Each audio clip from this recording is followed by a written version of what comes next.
नमस्कार, the news now के afternoon bulletin के आज के अंक में आपका स्वागत है और मैं हूं आपके साथ तारिका महाजन। तो आइए आगे बढ़ने से पहले शुरुआत करते हैं आज की प्रमुख सुर्खियों से। जम्मू कश्मीर राजभवन ने आज मनाया तेलंगाना राज्य दिवस। उपराज्यपाल ने तेलंगाना के महान पुरुषों, विचारों और आदर्शों की महिलाओं को श्रद्धांजलि की अर्पित। आधार शिविर भगवती नगर में तैयारियां तेज, लंगर संगठनों का पहुंचने का कर्म होगा शुरू। अमरनाथ यात्रा को सफल बनाने में स्थानीय लोगों का अहम योगदान, कहा उपराज्यपाल मनोज सिन्हा ने।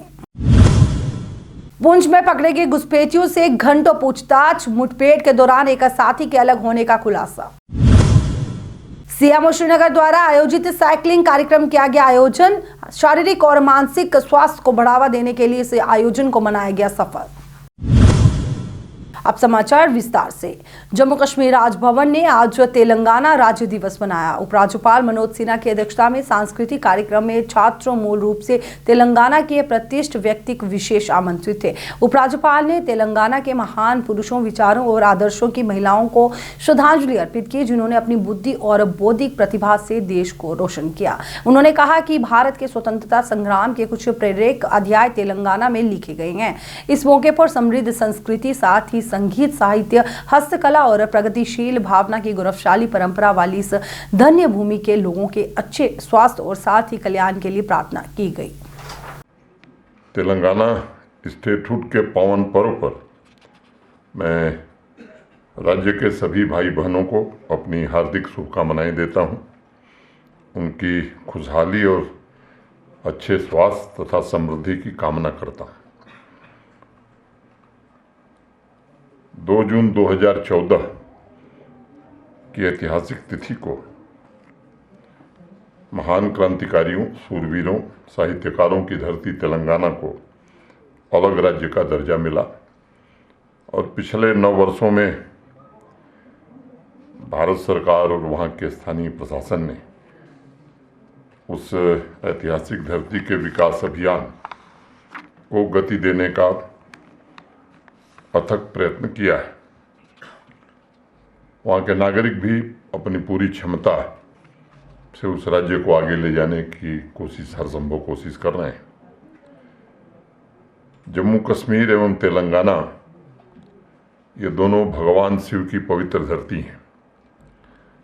अभी जैसा संचालक महोदय ने कहा, तेलंगाना त्रिलिंग शब्द से लिया गया है, यानी 3 प्राचीन शिव मंदिरों की धरती, कालेश्वरम, श्रीशैलम तथा द्राक्षरामम। यहाँ भी बाबा अमरनाथ वैसे ही यहाँ के लोगों को आशीर्वाद देते हैं। इसी तरह हैंडीक्राफ्ट के क्षेत्र में भी जिस प्रकार जम्मू कश्मीर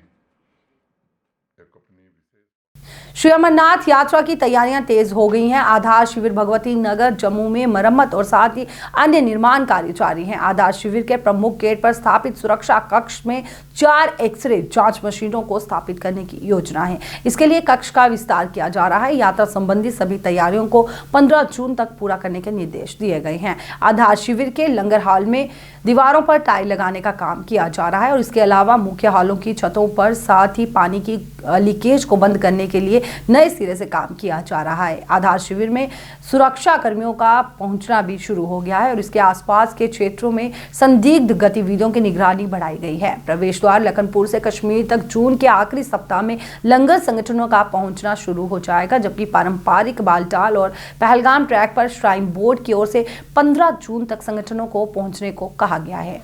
उपराज्यपाल मनोज सिन्हा ने अमरनाथ यात्रा को सफल बनाने में स्थानीय लोगों का अहम योगदान देने को कहा। वहीं इस दौरान उन्होंने ये भी कहा कि तीर्थयात्रियों के लिए बड़ा ही सर्वोत्तम व्यवस्था सुनिश्चित करने के लिए सरकार प्रतिबद्ध है। से देश भर के श्रद्धालु इस पवित्र यात्रा के लिए आएंगे। श्री अमरनाथ श्राइन बोर्ड यात्रा को सुगम बनाने के लिए हर कोशिश कर रहा है। जम्मू कश्मीर प्रशासन भी उस व्यवस्था को समुचित ढंग से चलाया जा सके, इसकी पूरी तैयारी में है और यात्रा 31 अगस्त रक्षाबंधन के दिन समाप्त होगी। मैं जम्मू कश्मीर के सभी निवासियों से भी निवेदन करना चाहता हूँ, जिस तरह से यहाँ के स्थानीय निवासी हर वर्ष इस यात्रा में अपना पूरा सहयोग देते हैं, इस साल भी पूरा सहयोग देंगे। और मैं उम्मीद करता हूं कि देश भर के जो श्रद्धालु आएंगे वो एक अच्छा अनुभव लेकर के जाएंगे।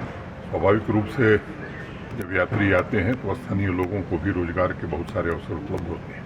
मैं समझता हूं कि यात्रा में जितने ज़्यादा से ज़्यादा श्रद्धालु आएंगे यहाँ के लोगों की इकॉनमी और बढ़ेगी। तो अगर रूट की बात करें, रूट सब ठीक है अभी? और रोड ये सच है कि इस साल बर्फबारी बहुत हुई है, लेकिन BRO ने काफ़ी अच्छे ढंग से काम किया है और मैं उम्मीद करता हूं कि आने वाले कुछ दिनों में रोड पूरी तरह। पुंछ में स्टेट इन्वेस्टिगेशन एजेंसी यानी SIA ने पुंछ थाने में बंद 3 घुसपैठियों से पूछताछ की। आपको बताएं कि ये 2 दिन पहले नियंत्रण रेखा पर करमाडा क्षेत्रों में हथियारों और विस्फोटक और नशीली वस्तुओं के साथ दबोचे गए थे। इसी के साथ SIA ने इनके नार्को टेररिज्म साथ ही नियंत्रण रेखा के पार बैठे आकाओं के बारे में पता लगाने का प्रयास किया। पूछताछ में ये पता चला कि पकड़े गए आतंकियों के साथ इनका एक और भी साथी था जो गोलीबारी के बीच अलग हो गया। उसने नियंत्रण रेखा जो है वो पार की है या नहीं, इसकी जानकारी अभी नहीं है।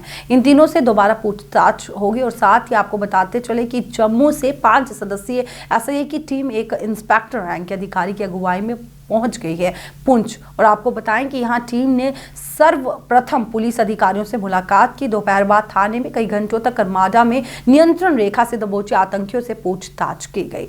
SIA कुछ महीनों में PSA के अंतर्गत जेल में बंद नार्को टेररिस्ट रफी लाला से कई बार पूछताछ भी इस बारे में कर चुकी है।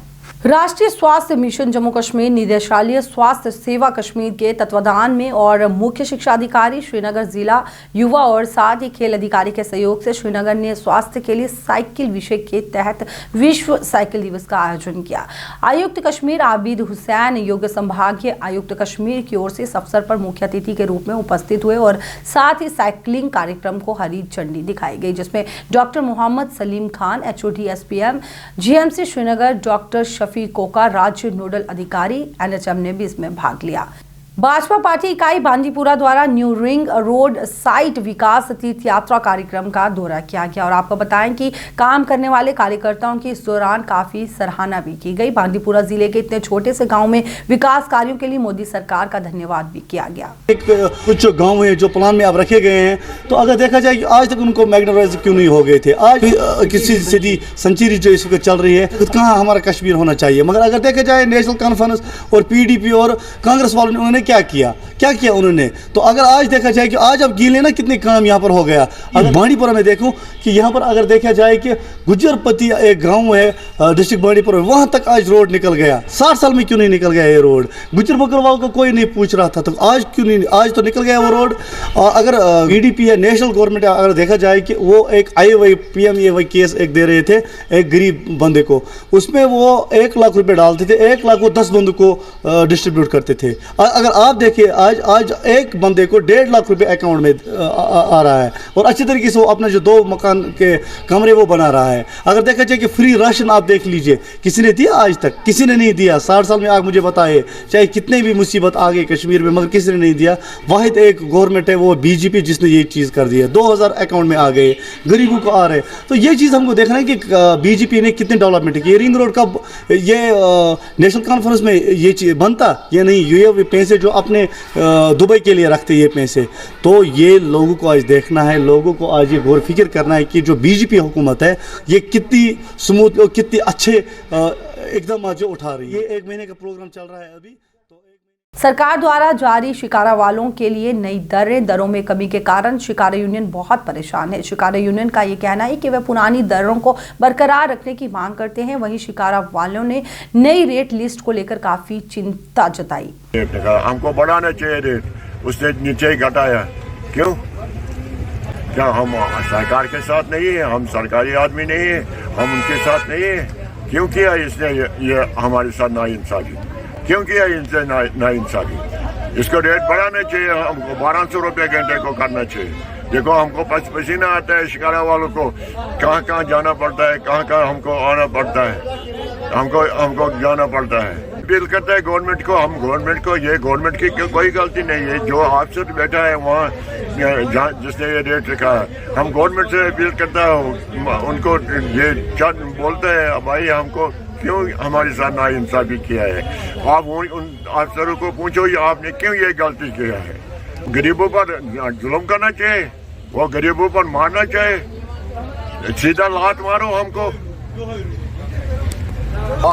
आज हमको ये शिकायत 3 लाख को बनता है, 3 लाख को बनता है। देखो गवर्नमेंट ने अभी जैकेट को ऑर्डर किया, हमने उनके साथ सहमत है, ठीक है जैकेट लगाना चाहिए क्योंकि शिकायत में हर एक जैकेट होना चाहिए। अगर हम गवर्नमेंट के साथ हैं, गवर्नमेंट क्यों नहीं हमारे साथ करता है? भाई हमारा 1.5-1200 जेकेएनपीएफ जिलाध्यक्ष बांडीपुरा यासिर सलीम मलिक ने ओलावृष्टि से प्रभावित किसानों को लेकर मुआवजा देने की मांग की। आपको बताएं कि इस दौरान उन्होंने ये भी मांग करते हुए कहा कि ओलावृष्टि से प्रभावित किसानों को जल्द से जल्द मुआवजा दिया जाए ताकि उनकी भी इस परेशानी का समाधान निकल सके। एग्रीकल्चर डिपार्टमेंट से भी यही गुजारिश है कि बराई मेहरबानी आप इस टाइम अपने ऑफिस में मत बैठिए, आप जाकर देखिए उस जमींदार का दर्द, क्योंकि एज अ डिस्ट्रिक्ट प्रेसिडेंट मुझे भी इन सब इलाकों से कल फोन आए, मेरे वर्कर जो हैं वहां पर खास वो भी रो रहे थे, सर हमें ये क्या हुआ, हमारी फसलें तबाह हो गई, हमारे बागात तबाह हो गए। एटलीस्ट ये जो पिस्ता आ रहा है ये पसमानदा तबका जमींदारों का, आप लोगों को इस टाइम हाथ पे हाथ रखकर अपने ऑफिस में नहीं बैठना चाहिए, आपको इन इलाकों का जायजा लेना चाहिए। साथ साथ मैं मेरी गुजारिश यही है एलजी एडमिनिस्ट्रेशन से भी कि इनके लिए रिलीफ का बंदोबस्त आप जरूर कीजिए वेरी सून। सरकार तो अच्छा काम कर रही है, ये नहीं बोल सकते कि सरकार कुछ नहीं कर रही है, सरकार अच्छा काम कर रही है। जिस तरह से आप रिसेंटली देख रहे हैं कि होमलेस पीपुल जो है उनके लिए सरकार फ्री में मकान दे रही है, और वो लोग जिनके पास अपना लैंड नहीं है और उनके लिए भी लैंड फ्री अवेलेबल करा रही है सरकार। मैं अप्रिशिएट करता हूं सरकार को, सरकार बहुत कुछ कर रही है, बट इस टाइम सरकार को चाहिए, सबसे बड़ी जो चीज है यहाँ पर जमींदार जो जिन्होंने ये बड़ा नुकसान उठाया है, जो हमारे बागात थे जो ये तबाह हो गए हैं, इन पर आप नजरसानी करें। सोगम के लोगों ने आज जिला प्रशासन और साथ ही अस्पताल प्रशासन को और साथ ही एलजी प्रशासन के खिलाफ शांतिपूर्ण तरीके से विरोध प्रदर्शन किया। कश्मीर के अलग अलग इलाकों में अटैच हुए डॉक्टरों ने विरोध के बाद एसडीएच सोगम को वापस भेजा। लुलाब के लोगों ने कहा कि सरकार ने हमारी बुनियादी मांगे पूरी नहीं की तो आगे भी हम सरकार के खिलाफ धरना देंगे। जाओ जब इंदवाड़ा में पहुंचते हैं वहां से भेज देते हैं सीधा बारामूला या श्रीनगर, लेकिन हमारे साथ नाइंसाफी है क्योंकि जो डिस्ट्रिक्ट कुपवाड़ा है हमारा बिल्कुल सरोसर क्या बोलते हैं, जहाँ भी हमारे हॉस्पिटल है तो उनमें क्या बोलते हैं बिल्कुल डॉक्टर नहीं है, तकरीबन 20 के 25 डॉक्टर का पोस्ट है हमें यहाँ, लेकिन इस टाइम आप देखो सर क्या बोलते हैं एक भी डॉक्टर नहीं मिलेगा, तो ये नाइंसाफी है। इस करके गवर्नमेंट से हम अभी अपील करते हैं कि बड़े बड़े दावे बोलते हैं लेकिन जमीन सतह पर हमें कुछ नहीं मिलता है देखने में, तो कम से कम क्या बोलते हैं होना चाहिए ये हॉस्पिटल फंक्शन, सब डिस्ट्रिक्ट हॉस्पिटल है लेकिन इसमें कम से कम फंक्शन होना चाहिए जी। सुरक्षा बलों ने राजौरी को दहलाने की साजिश को नाकाम करते हुए दसल गुजरा के जंगल में शुक्रवार की सुबह एक आतंकी को मार गिराया और उसके पास से AK-56 राइफल समेत भारी मात्रा में गोला बारूद बरामद किया है। आपको बताएं कि फिलहाल उसकी शिनाख्त नहीं हो पाई है। इलाके में कुछ और आतंकियों की मौजूदगी की आशंका को देखते हुए सुरक्षा बल इलाके में तलाशी अभियान चला रहे हैं। सुरक्षा की दृष्टि से इलाके के सभी स्कूल बंद करवा दिए गए हैं। पिछले 3 दिनों में जम्मू संभाग में इस तरह की ये तीसरी घटना है। एक सैन्य अधिकारी ने बताया कि एक स्कूली बच्चे ने इलाके में 3 से 4 संदिग्ध लोग देखे जाने की सूचना दी थी और इस सूचना के बाद सेना और पुलिस की संयुक्त टीम ने वीरवार रात ही इलाके में घेराबंदी कर और तलाशी अभियान छेड़ दिया। आइए चलते चलते नजर डालते हैं आज के मौसम पर। पिछले 5 दिन बाद जम्मू कश्मीर के अधिकांश हिस्सों में शुक्रवार को मौसम साफ रहा। धूप खिलने के बावजूद अभी पारे में सामान्य से 5 से 9 डिग्री तक गिरावट बनी हुई है। जून में भी अभी तपिश से राहत है। मौसम विज्ञान केंद्र श्रीनगर के अनुसार आज प्रदेश के कुछ हिस्सों में बारिश के आसार हैं, लेकिन लगभग मौसम साफ रहेगा। इसके आगे भी अधिकांश मौसम साफ रहेगा। जम्मू में शुक्रवार की शुरुआत साफ मौसम के साथ हुई। दिन चढ़ने के साथ धूप खिली रही, लेकिन तपिश से भी राहत रही। यहाँ दिन का अधिकतम तापमान सामान्य से 7.7 डिग्री गिरकर 31.7 और बीती रात का न्यूनतम तापमान जो है वो 19.6 डिग्री सेल्सियस दर्ज किया गया। द न्यूज़ नाउ के आफ्टरनून बुलेटिन के आज के अंक में बस इतना ही। मुझे दीजिए इजाजत। नमस्कार।